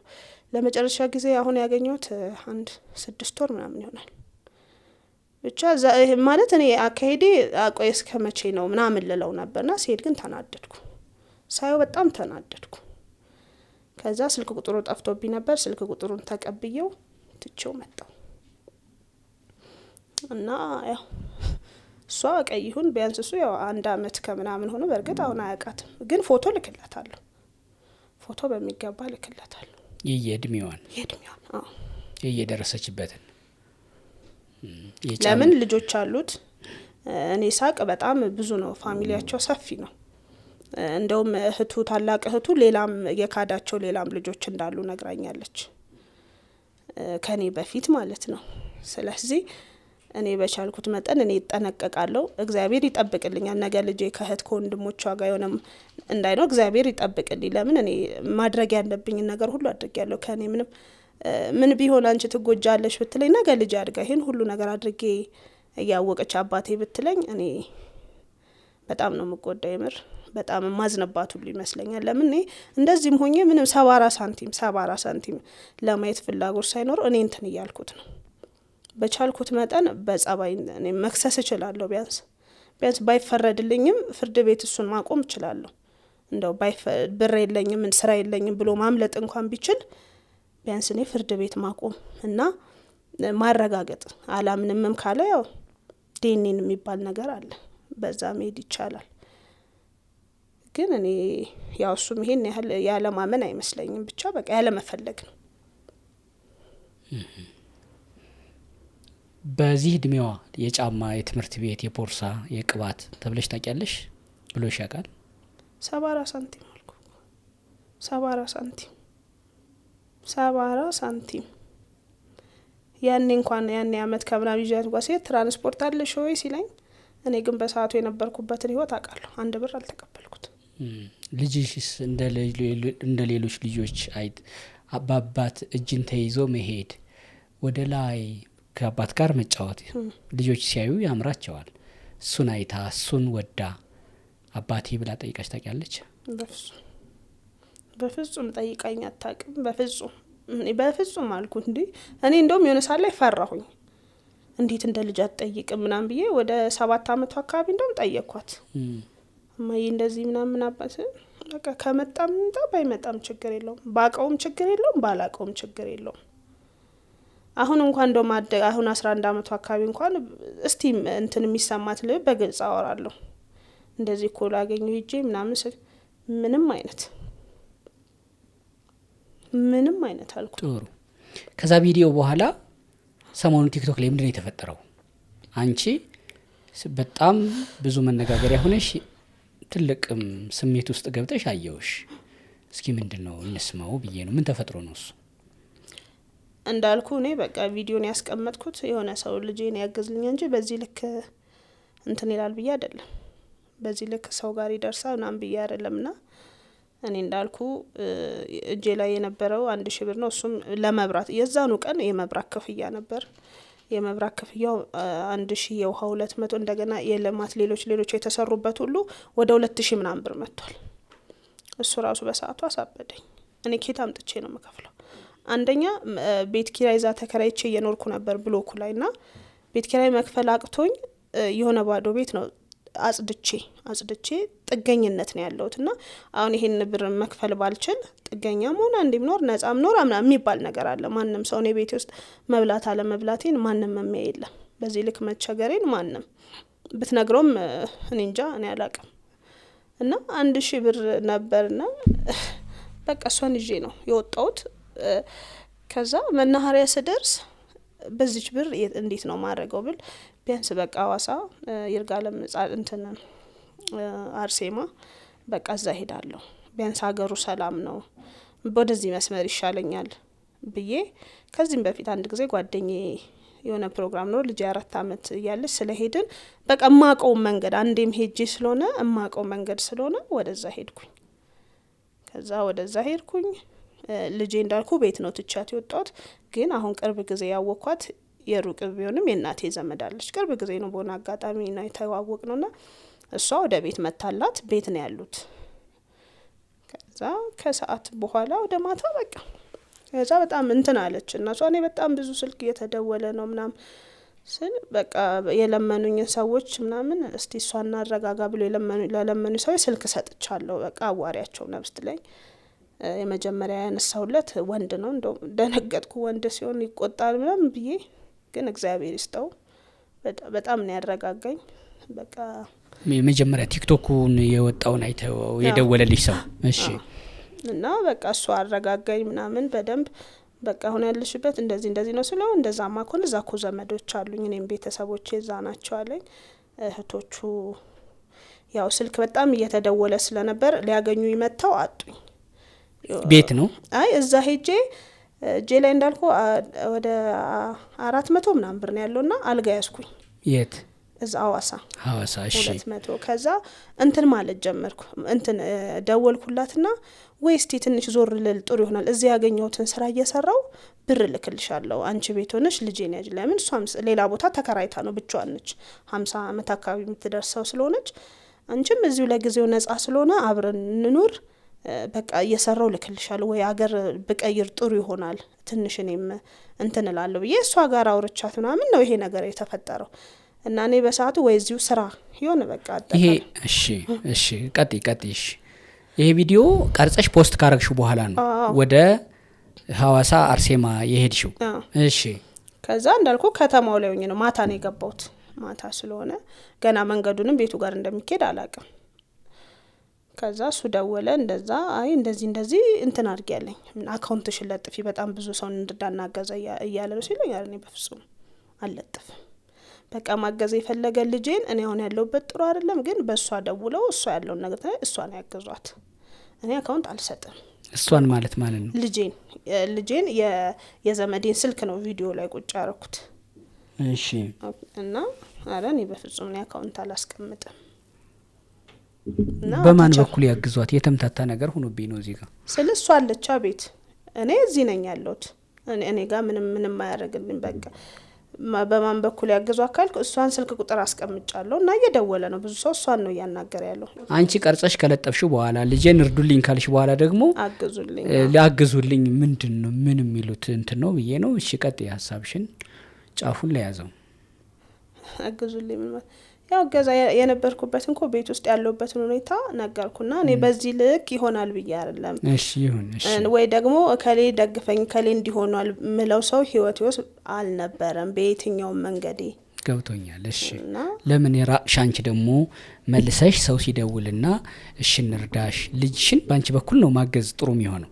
ከዛ በቃ ብዙ ሰዎች ብዙ ስልክ ተደወለ ነው ተመለሽ ወደ ልጅሽ መጀመሪያ እንዲም ጸበልም ከሆነ ምንም ምትገቢም ከሆነ አሁን መጀመሪያ ይሄን ያለውን ነገር አረጋጊ እና ምናልባት ለልጅሽም ጥሩ ድል ሊሆን ይችላል በቃ እግዚአብሔር በዚህ ሊያይልሽ ሊሆን ይችላል። በጣም ብዙ በቃ የተደወሉ ሁላ እንደዛ ነው የሚለውና እኔ ማን ምን ያርገው ማጋር ቪዲዮ እኔ ምንም ማቀው ነገር የለም። በሰዓቱ የራሴን ስልክ እንኳን ከፍቻ ላይ በጣም ፈርቼ የራሴን ስልክ ገብቻ ላይዮምና ብዙ በሰዓቱ ትልልቅ ቲክቶከሮች ምናምን ሁሉ ሲፈልጉኝ እኔ አላቅም እንትን እያሉ ራሱ ማቃቸው ሰዎች እየላኩልኝ ነበር በኢንቦክስ እሱን እንኳን ከፍቻ ላይዮ እኔ በዚህ ልክ እንትን ይላል ብዬ አላሰብኩምና ከዛ በማግስቱ ያው ትልቅ ቲክቶከር ነች ብዙ ሰው ምትረዳነች እሷ ጋር አስገቡኝ። ማናት? አቢባ። እሺ ከዛ ያለውን ነገር አስረዳው ምናምን ያው ብዙ ሰው ተቆጣ በጣም ብዙ ሰው ተቆጣ። እኔ በሰዓቱ እኔ የራሴ ውስጤንም ቁጣ አልቻልኩትም ለውነቱ እንኳን የሌላ ሰው ቁጣ ውስጥ ያለውንም ንዴት እኔ አልቻልኩትም የምር እኔ በጣም በምን የመጣውን ንዴት ያንቺን በቃ እዚህ ላይ በመድረስ በኑሮ እዚህ ላይ በመድረስ የራሴን እዚህ ላይ በማግኘቴ በራሱ እንደገና እንደዛም አይነት እኔ ያልኩኝ ያልሰማሁትም እግዚአብሔርን ነው ላውንድ አላቅም መድኃኒዓለም ያልኩትን ራሱ ነው አላቅም እንዳልኩ ነው። ከዛ ደልቻለች ያን በማለትሽ ግን ይቅርታ ትጠይቂያለሽ? ያን ለጥ ጠይቂሽ እንዳልኩ ነውና ቆይ ልጨርስልሽ። ከዛ እሷ ጋር ገባው ያለውን እሷም ተቆጣች በጣም ተቆጣች እንደዚህ። ከዛ ምን አለች ሌላው ሞላጅ እየተነሳ ልጁና እንደዚህ እንዳንቺ አቢዩዝ ቢያደርግ ምናምን አለች። እኔ አልገባኝም እኔ እስከማውቀው እንደዛ አልመሰለኝም በእኔ መንገድ እኔ ያለውበትን የህይወቴን ምሬት ነው ልጄ ላይ ልክ አይደለም በፍጹም ልክ አይደለም እውነት እና ሌሎቹም ቢያርጉ በጣም ብዙ ሰው እንትን አሉ። ከዛ ይጣራለች ከዛ ብዙ ነገር አነሱ ስለ አረብ ሀገር ለምን አልሄድሽ ምናምን ያው የመታወቂያ ጉዳይ ነው አስረዳው። ከዛ ሰው ተልኮ ቀበሌ ላይ ራሱ ይሄ ነገር እንትን ተብሎ እንዲወጣልኝ እንዲያጣራ ሰው መደበች የራሷን ሰው አረገች። ምግብ ቤት ኖሮኝ መክሰሬን እንዲጣራ አረገች። ከዛ ቀጠሮ ተያዘ ያ ቀጠሮ ሲደርስ እንደገና ደግሞ ሌሎች ሚዲያ ቢያንስ ለኛ ተመልካች ለሴቶች ምናልባት ካንቺ የሚማሩት ነገር ይኖራልና ያሳለፍሽውን ነገር ንገሪ ምንም አይነት እርዳታ ሊረዱኝ አይደለም ምንም አይነት 05 ሳንቲም ሊሰጡኝ አይደለም ያለውን ነገር ለኛ ተመልካች ደግሞ ካንቺ ሴቶች የሚጠነቀቁበት አለ ስትሽ ችግር የለም ነው ሰው ካስተማረ ለሴቶች ከጠቀመ ችግር የለም። ቤቴ ድረስ መጡ። ያም ሰው የተላከውን በዛን ቀን ነው የሚመጣው ግን የሚመጣው መች ነበር ጧት ነበር የተላከው ጧት ተልኮ ቀበሌ ሄደን ምናምን ከዛ ስራ ቦታ ሊያጣራ ነው። እሱ ግን የመጣው 9 ሰዓት ተኩል ነው። እሱንም እዛ ድረስ መምጣት ፈቃደኛ አልነበረም። ለምን እኔ ብቻ አይደለም አሉ ሰው ምስክሮች አሉ በጣም በቃ እንዴት እዛ ድረስ መጣሉ ደስተኛ አልነበረም። እና እኔም ካልተመቸ ማይሆን ከሆነ ቶ ይሄን ያህል አትልፋ ብዬው በቃ እንትን አለ። ከዛ እንደምንም መጣ። ሲመጣ ሳይ እንደዚህ ካሜራ መብራት ምናምን ያዟሉ። ከዛ ሌሎችም ሊረዷት ያሉ ሌሎችም ጋዜጠኞች ምናምን አሉ ሲላት ላይቭ ላይ ገብቶ ማለት ነው። ከዛ ሌሎችማ ካሉ እኛ ምን እናረጋለን እኛ እናስፈልግም አንድ ሰው ላይ ሁሉ እንትን አይረባረብም አለች። ከዛ ስትል ከዛ ልጅቷ ነገረቻት እኛ ልንረዳት አይደለም እኛ ከቴሌቪዥን ጣቢያ ነው እንደዚህ ብላ አለ እሱም ቅጁ አለ ተለቋል። ከዛ በፍጹም አለች ተቆጣች። በፍጹም ማንም ዩቲዩብ እየሰራባት እኛ እዚህ ጋር እንትን የምንለው ነገር የለም አለች። እኔ ግን ከነሱ 75 ሳንቲም እንደማላገኝ ያውቃለሁ። ግን ሰው ይማርበታል ካልከኝ እኔ አንተም ብትሆን የትም ሄዳለሁ ነው። ለምን የሁሉም ሰው ተመልካች አንድ አይደለም ብላ ስታስረዳኝ ነው። ግን በጣም ተቆጣች። ከዛ እቃ እንደውም እቃው የታለ እቃ ሽሽታለች አለች። እቃ ሽሽታለች የምን እቃ? ልጄ አሁን ልጄ ያየህበት ሶፋ የሆነ ጂፓስ ይታያል ቴሌቪዥን ትታያለች እና እንደውም እቃ ሽሽታለች እቃው ራሱ የታለ አለች። አልነበረም አራለ እሱ የሆነ ቦታ እንደዚህ ጥግ ነው እንደዚህ ቆሞ ሲያዋራት ያው ስላብ ነው የሚታየው ምንም ቀለም ምንም የሌለው ይሄ የልስን ስላብ ነው የሚታየው እንዲቆሙ። ከዛ ልጅቷን መጀመሪያ ልጅቷን ምናምን ስትል ከዛ በፊት አንደኛ ታመመች ልጅቷ።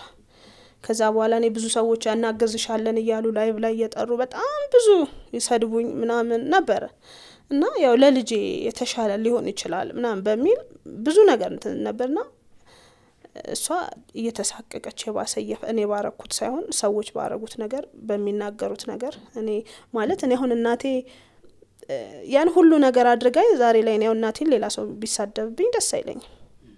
እኔ እናቴን እንደፈለኩ ልናገር ልበል እዛው ብሶቴን ካሷ ጋር እንትን ልበል እንጂ ዛሬ ላይ እንደዚህ አርጋሽ ብታ አንተ ብትናገርብኝ እኔ እናቴን ደስ አይለኝም። ስላባቴ ግን አያገባኝም። እናቴን ግን ማንም ሰው ራሴን እንደፈለኩ ልናገራት እንጂ እኔ ማንም ሰው ልጅም ብትሆን እንደዛ ነው። እሷ ነገ አድጋ የሚፈጠረውን ፈጣሪ ነው የሚያውቀው። እና ዛሬ ላይ እኔ ያደረኳት ሳይሆን ሰዎች እናቴ ምን ያደርጉብኝ ይሆን እንዲሚለው ስጋት እንትን አላትና ለመነችኝ። እማዬ ሌሎች መተው ንቅረጻት ቢሉሽ እንዳታስቀርጭኝ እኔ አልፈልግም ብላ አለቀሰች። እንደውም እማዬ ብላ ማለት ነው ሲሄድ ጭራሽ እንትን ያላለችው ልጅ ማለት ነውና ከዛ እሱ እንትን ሲል ደነገጠች። ይሄውች ልጅቷ ምናምን ብሎ ተረጋግቶ እንኳን አይደለም ገና ከመግባቱ ምናምን ነው አልተረጋጋም ራሱ ቁጭ ብሎ እንኳን ገና ከመድረሱ 6ኛ ላይ ወጥቶ እንኳን አልተረጋጋም። እና ይሁን በቃ ይድረስ ሲል ደነገጠችና አይ በቃ አትቅረጻት አልኩኝ። አንደኛ እሷም አንረዳ ምናምን ብላ ስትቆጣ ምናምን ሳትረዳኝ እንደዛ ስትል እኔም ተሰማኝ በቃ አትቅረጻት አልኩ። ከዛ አንቺ ቀርጸሽ አደባባይ ያወጣሻትን እኛ ጊዜ ምናምን ስትል በዚህም ተናገረች።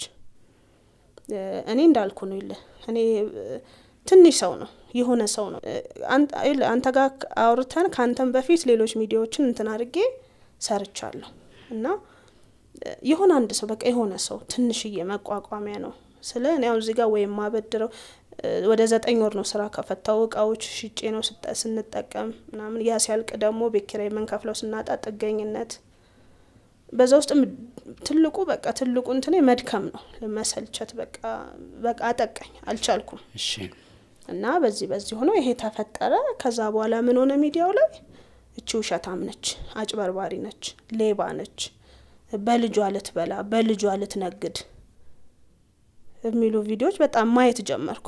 እንግዲህ እኔ እስከማውቀው ያንንም ፕሮግራም ማየት ትችላለህ። እዛ ሶፋ ላይ ነው ቁጭ ብለን ስናወራ የነበረው። እንግዲህ ይሄ ሶፋ ፈረደበት በጊዜው 35,000 ብር የተገዛ ነው ስራ ባለኝ ሰዓት። አሁን ግን ጠይቅ ያለው ለመሸጥ ግን 15,000 ብር ነው። እኔ 15,000 ብር ምንም አታረግልኝም። ግን ልጄ ከትምህርት ቤት ስትመጣ ቤቷን ያሞቅላታል። ላምሯም እኔና እናቴ ጋር ሲሄድ ባዶ ቤት ዛሬ ድረስ ጭንቅላቴ ባዶ ነውና እንደ ትልቅ ነገር አዩት። ያችን ሶፋ ኖሯት እንደ ትልቅ ነገር አዩት። የዛሬ 2 አመት ሳሰራው 30 ወይ 35,000 ነው። ግድ የለም ነገሩ ነው እኔ ለማጽዳት ነው። ለማጥራት ከዛ ይሄ ምን ያክል እንትናለሽ ያየው ነበር ከነበርኩበት ባሰ። እኔ በህይወቴ ያልተባልኩት ነገር ቢኖር ልጄን ሳሳድግ ሌባና ውሸታም ነው። እና ሌባው ውሸታም የሚያስብል ነገር ምንም ሰርቻ አላቅም። በጣም ሁለቱንም መጠላቸው ነገሮች ናቸው። ጭራሽ ውሸት የሚባል ያልፈጠረብኝ ሰው ነኝ ማለት ሚስጥራት ትንገሩኝ የምል ሰው ነኝ። እኔ ውሸት አልችልም አልይዝም። እና በቻልኩት መጠን እንኳን የሆነ ሰው እንዳልዋሽ እጠነቀቃለሁ። ለምን ነገ መልሰ ብትጠይቀኝ ስለማልደግሙ ምንም የተጠና ነገር ሰው ግን የተጠና ነው አቅዳበት ነው። ከዛ ደግሞ እሷ እቃ ኳሽታለች ሶፋ የለም ስትል ሰው የባሰ በፊትም ለፍምስና ነው እንዲህ ብላ ያረገችው ምናምን ሲሉ ነበር። ከዛ ደግሞ እሷ እቃ ሽሽታለች ስትል የባሰ ሆነ ማለት ነው ነገሩ። እና በቃ በጣም ብዙ ሰው ይሳደባል። እኔ ያሳለፈ ልታገኛት ሞከርሽ ሀቢባን? አረ ህይወቱ እንደሱ አይደለም አልሞከርኩም እውነቱ ይሄ ነው ብለሽ ለማስረዳት ለምን በቃ በሰዓቱ ብታስረጃት ትረዳሻለች ብዬ ነው። ስለ በሰዓቱ እንደዛ መሆን አልነበረባትም። ለምን ቢያንስ ሴት ነች ልጆች አሏት ወይ ደግሞ ለልጅ አዝና አይደል? ቪዲዮን ስታየው እንግዲህ እንደሷ አልቅሳለች። ካስለቀሳት እኔ እንኳን መጥፎ ብሆን እኔ እንኳን ትንብል ምንድነው ብላ መረዳት መጠየቅ ትችላለች። ምንም ኃጢያት አይደለም። ግን ገና በደንብ ራሱን መጠየቅ ትችላለች። እንዴት ነው ቤቱ ያየነው ነው ይሄ ቃል ይሄ ምን አለ ልትለው ወይም እሱ ለምን እንዳላላት አላውቅም። በሰዓቱ ያንን ቃይቷል። የሌላኛውን ሰው ተዩና እኔ እሷን ምክንያታዊ ሴት እንደሆነች አውቃለሁ። በምክንያት ስለምታምን ነው ወደ ቤት የላከችው ሰው ምክንያታዊ ነሽ የሚገባው ሰው መረዳት አለበት ብላ ስለምታምን ይመስለኛል።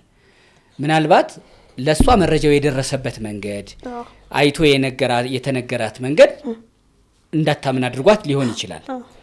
ነገር ግን አሁን አንቺ በምትይኝ ልክ ደግሞ ህይወትሽ ዝርዝር አድርገሽ ረጅሙን ነው የነገርሽኝ እና ለኔ የነገርሽኝን አንቺ ተረጋግተሽ ማስረዳት ብትችይ እሷ ትረዳሽ ይመስለኛል።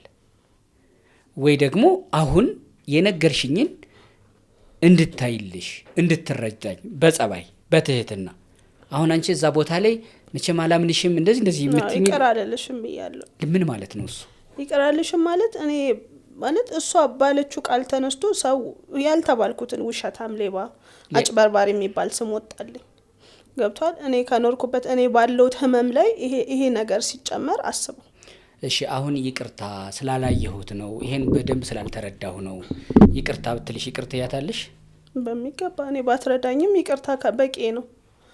እኔ ቪዲዮም ላይ ተናግሬያለሁ። እኔ ብዙ ነገር አልፈልግም፣ ብዙ መረዳት አልፈልግም። እኔ ትንሽዬ በቃ ግን የራሴን ስራ ነው መስራት የምፈልገው። ልጄን ምንም ሳይጎልባት እንድታድግልኝ ፈልጋለሁ። አሁን ስራ ለመስራት ምን ያህል ትፈልጊያለሽ አንቺ?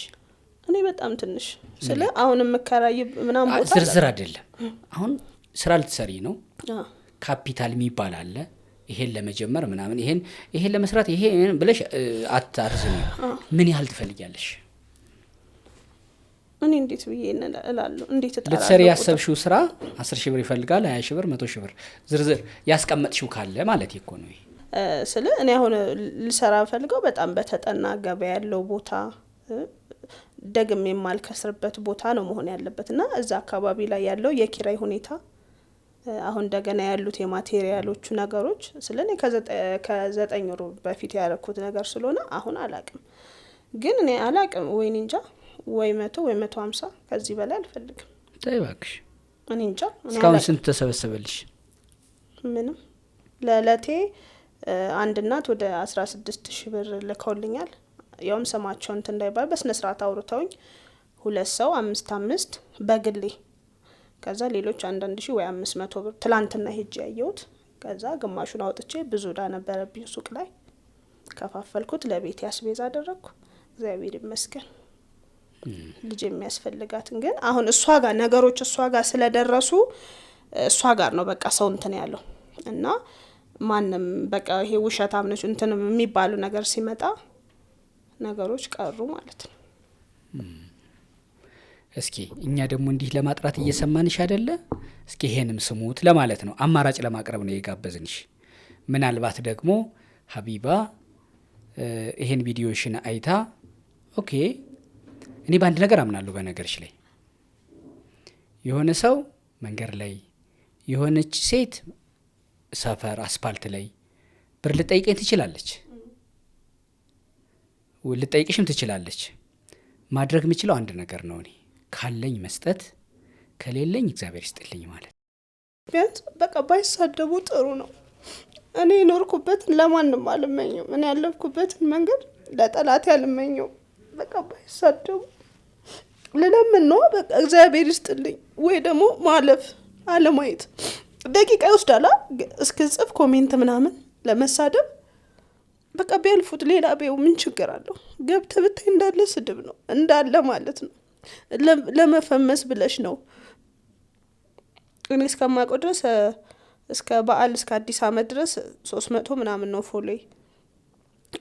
አመት እንግዲህ ዛሬ አመት አካባቢ ተከፈተና ቢያንስ እንኳን እስቲ ላይቭ ላይ ከሰው ጋር ላውራ ብዬ አሜን ጋር ገብቼ ነው 1000 እንኳን የገባው። ከዛ አሁን እሷ ከዚህ ቪዲዮ በኋላ ነው 10000 ምናምን ሲጋ ከ300 ሰው በላይ ሰው እንኳን አይቶ ታያቅምና ብዙ ቪዲዮ ራሱ ሰርቻለሁ። አሁን እንደዚህ ነው ቢያንስ ባለውበት ቤት ቁጭ ብዬ ልሰራ የምችለው ሰው እንዳለ። ለማንኛውም የኔን አቋም ነው የነገርኩሽ። ምንድነው አሁን የምትፈልጊው?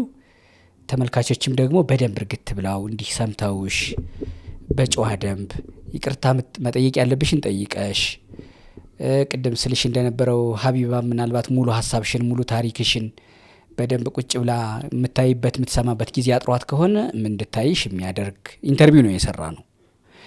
አሁን ኢትዮጵያውያን እንዲረዱሽ እንዲያግዙሽ የምትፈልጊው ነገር በትህትና ማንኛውም ሰው የየራሱ የሆነ ቀዳዳ አለበት እንደምታውቂው በህይወቱ። ግን ከህይወቱ አልፎ ደግሞ የኛ ኢትዮጵያውያን ሰው ደግሞ ለሰው መኖር ያስደስተዋል፣ ዘላለማው ህይወቱ ይጨንቀዋል። ስለዚህ የሆነን ነገር ማህበራዊ ኃላፊነቱን መወጣት ግድ ይለዋል። በተለይ አሁን ያንቺ ማህበራዊ ኃላፊነት ነው የመጣሽበት መንገድ የተናገርሽው ህይወትሽ በእኔን አሳዝኖኛል። የሆነ ሐሳብ የሆነ ምንም አይነት ታሪክ ባዶ ነው ብያላ ምንም እኔ የሚነገርበት መንገድ ነው እንጂ ታሪክ ይልሽ የሙያ አጎቴ ሳምሶን ማሞ የሙያ ዝምድና አለን። በጣም ታዋቂ ጋዜጠኛ ነው ሳምሶን ማሞ። እሱ ምን ይላል? የኮንተንት የፕሮግራም ርዕሰ ጉዳዩ ልትሰራበት ልጽፍበት ያልከው ጉዳይ ቅለት አይደለም አንተን ሚለካህ ይለኛል ብዙ ጊዜ። አንተ የምትሰራበት አቅም ግን ጉንዳኑን ትኋኑን ዝሆን የማሳከል አቅም ካንተ ይጠበቃል። ዝሆኑን ደግሞ ይሄ የምታዩት ዝሆን ነው እንዴ ብለህ ቁጫጭ አሳክለህ መንገር ያንተ አቅም ውጤት ነው ሲል ሰማዋለሁ። እዚህ ውስጥ ምን አለ? ታሪክን የምንነግርበት መንገድ ነው እንጂ አስተማሪነቱ የእያንዳንዳችን የሆነ የመጣንበት የምንሄድበትም የወደፊት ተስፋችንም የታሪካችን አካል ስለሆነ ህይወት አለ።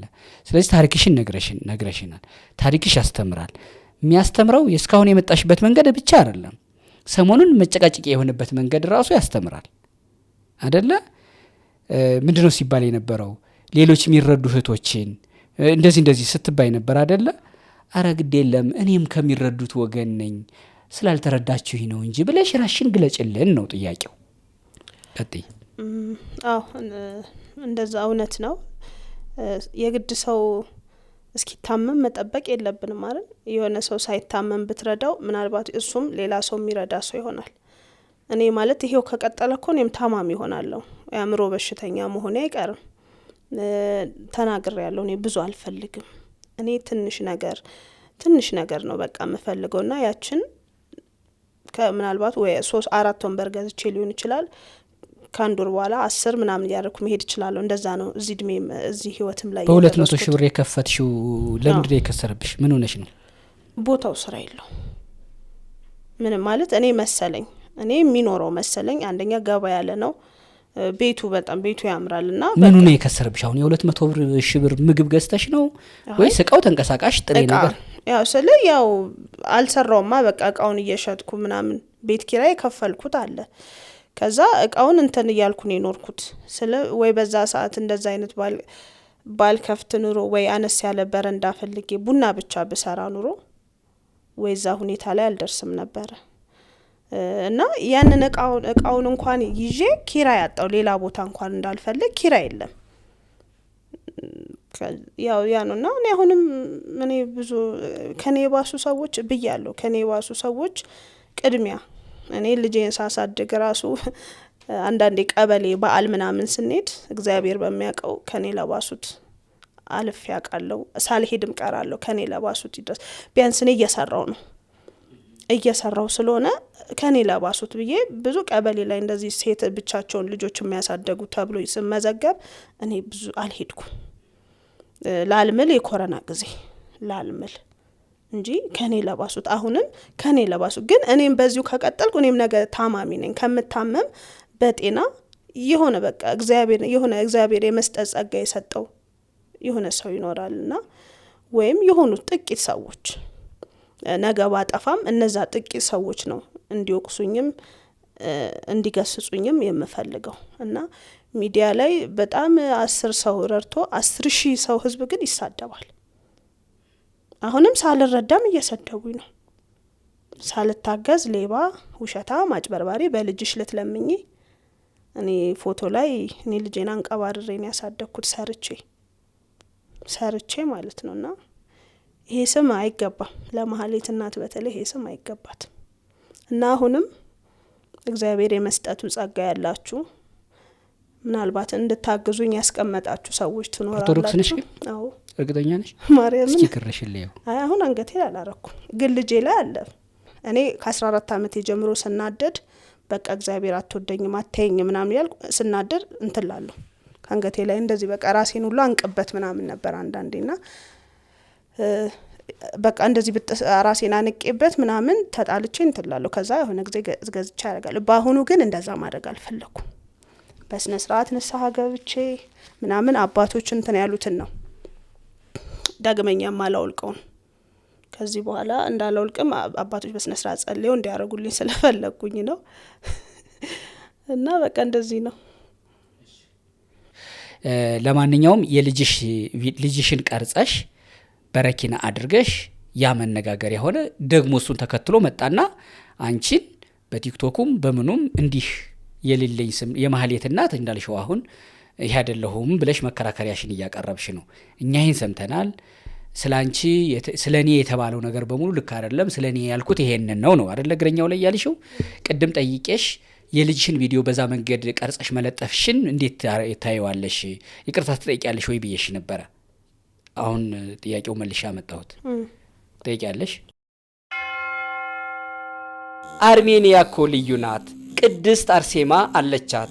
93 ከመቶ ህዝቧ ኦርቶዶክስ። ቅዱስ ጎርጎሪዎስ ዘአርሜኒያ 15 ዓመታት የተጣለበት ጉድጓድ እዚያ ነው። ይህን ሁሉ ለማስጎብኘት ሲምባ ትራቭል ማኔጅመንት ከህዳር 13 እስከ 18 በሀበሻ በፈረንጅ ሲሆን ከኖቬምበር 22 እስከ 28 በቡድን በጽዋ ማህበር ሰብሰብ ብላችሁ ከመጣችሁ እናንተ በፈለጋችሁት ቀንና ወር እናዘጋጃለን። አንድም ሁለትም ሆናችሁ እኛ ባዘጋጀነው አብረን እንድንሄድ ከወሰናችሁ ትችላላችሁ። 011-662-2922 0988-383838 0953-44-40 ሲምባ ትራቭል እንደ ታዛዥ ልጅዎ።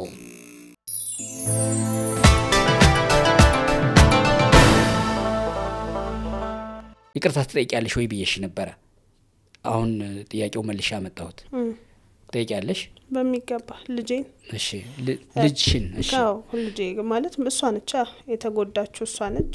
በመጀመሪያ እኔ በጣም ይቅርታ በዛ ልክ ስላሳቀኩሽ፣ በዛ ልክ ስላስጨነኩሽ በጣም ይቅርታ። ምናልባት ራሴ ቪዲዮን ብሰማው ደግሜ እዛው ጋር ያበቃ ነበር። እንግዲህ አላቅም።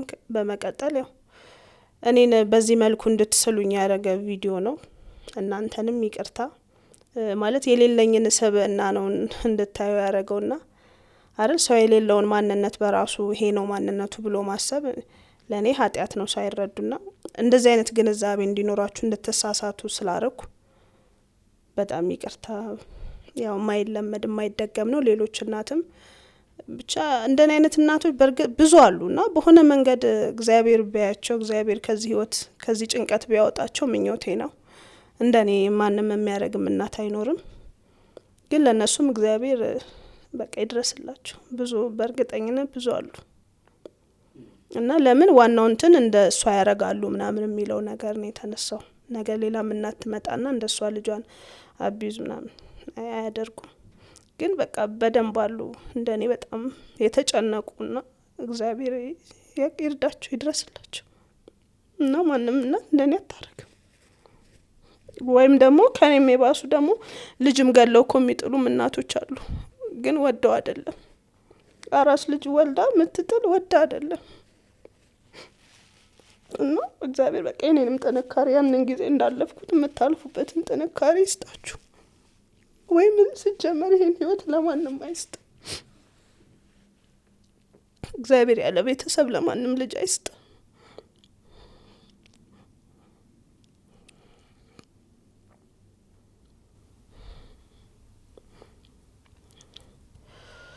አይዞሽ በርቺ የኔ እህት። የባንክ አካውንት አለሽ? አዎ አለኝ። የምን? ንግድ ባንክና አቢሲኒያ። የንግድ ባንክና አቢሲኒያ። የንግድ ባንኩን ጀምሪልኝ። 1028 65 14 7 35 የአቢሲኒያው 17 49 82 07 ስልክ ቁጥርሽን 0920 08 61 57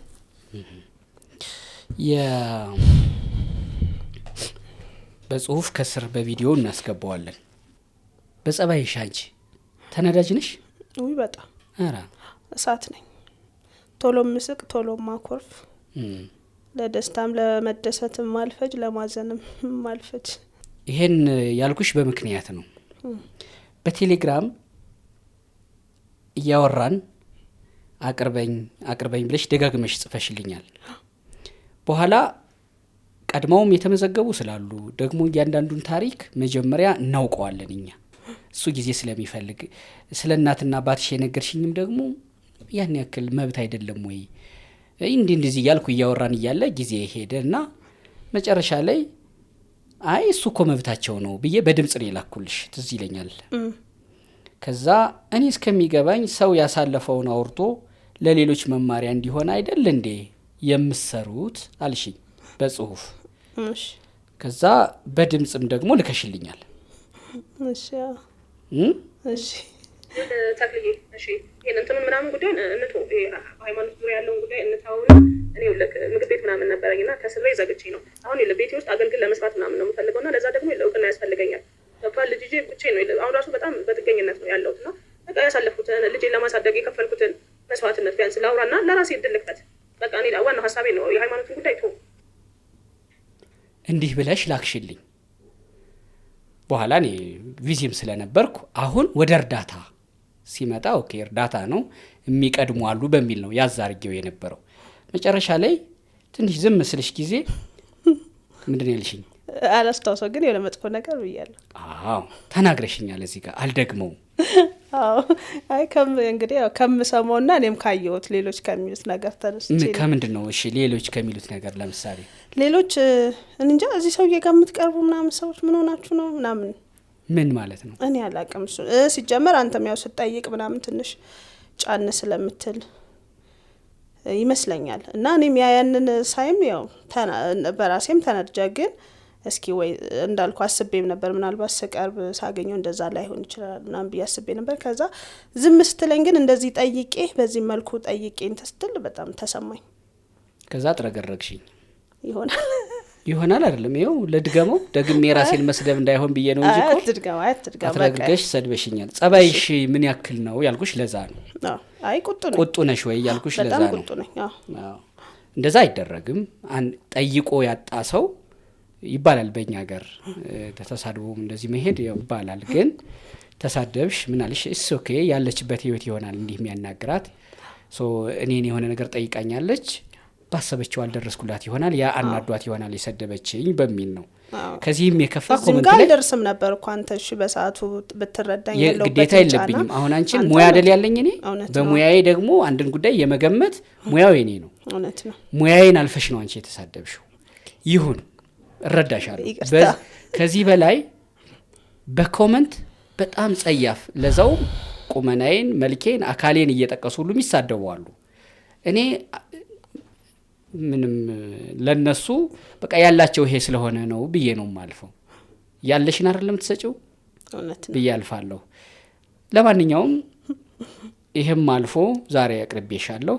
መጨረሻ ላይ ያመጣሁት ስሜትሽ እንዳይቀያየር ብዬ ነው እንጂ እኔ ስድብሽን መጀመሪያ ላመጣው ነበር፣ ግን ለምን ትረበሽ ብዬ ነው። ጸባይሽንም የጠየቅኩሽ አሁን ለዛ ነው። እናደጃለሽ፣ ተናግረሻል። ኤኒዌይስ አሁን ለወቅስሽ አይደለም ልልሽ ነው። ይሄን አልፌ እንዲህ ማቅረቤ ታሪክሽ እንድትሰማ ማድረጌም በቃ ስለተረዳሁሽ ነው። ስለተረዳሁሽ ደግሞ እኔ ሰው የሚረዳው አይኑ የፈረጠ እግሩ የተቆረጠ ሰው ብቻ ነው ብዬ አላምንም። እኔ በግሌ በሙሉ አካል ዘንካታ ሰው ደርባባ እህት ግን ለመለመን አፍራ የራባት እህት እንዳለች አምናለሁ። እሱን ያየው አሁን አንቺ ማሳያ ሄደሽ ሙሉ አካል አለሽ ጤነኛ ነሽ ምናምን ግን እንደ ቸገረሽና እንደ ራበሽ እየነገርሽኝ ነው። ይሄን ስላየው ስለተረዳሁ እኔ አሁን 3000 ብር ሰጥሻለሁ። የንግድ ባንክ አካውንትሽን ስጪኝ። 1000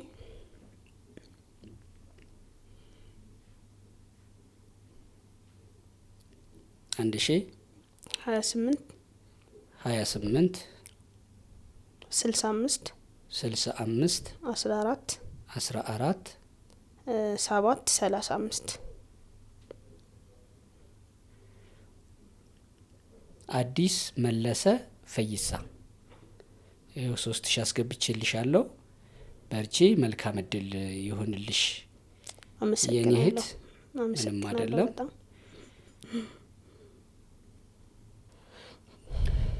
መልካም እድል ገብቷል። ምንም ይሆንሻል በሚል አይደለም የተሰማኝ ስላለ ነው። እኔ በግሌ ማዘንሽን በዚህ ልክ ስትነግሪኝ እና ደግሞ ያኔ እንደዛ ቅድም ያልኩሽ ነገር አለ አይደል እንዲህ ተናግረሽ ምናምን እኔ እዛ ስሜት ውስጥ የገባሽበትና እንደዛ የጻፍሽልኝና የተናገርሽበት ምክንያት ዝም ብዬ ሳየው ከችግርሽ የመነጨ እንደሆነ ስለገባኝ ነው ያደረኩት። ተርፎም አይደለም ደግሞም ላንቺ ብዙ ይጠቅምሻል በሚልም አይደለም፣ እንደ ጅምር ይሆናል። ችግርሽን በዚህ ልክ እኔ በግሌ ተረድቼሻለሁ፣ ያቅሜን ሞክሬያለሁ። መልካም እድል እመኝልሻለሁ። የበለጠ ተስተካክለሽ ስክን ያልሽ የማትናደጅ ደግሞ ለልጅሽ እያሰብሽ የምትናገሪ ካሜራ ቁጭ አድርጎ ለዛውም እየቀረጹ የ11 ዓመት ልጅ እንደዛ መናገር ፍጹም ክልክል ነው።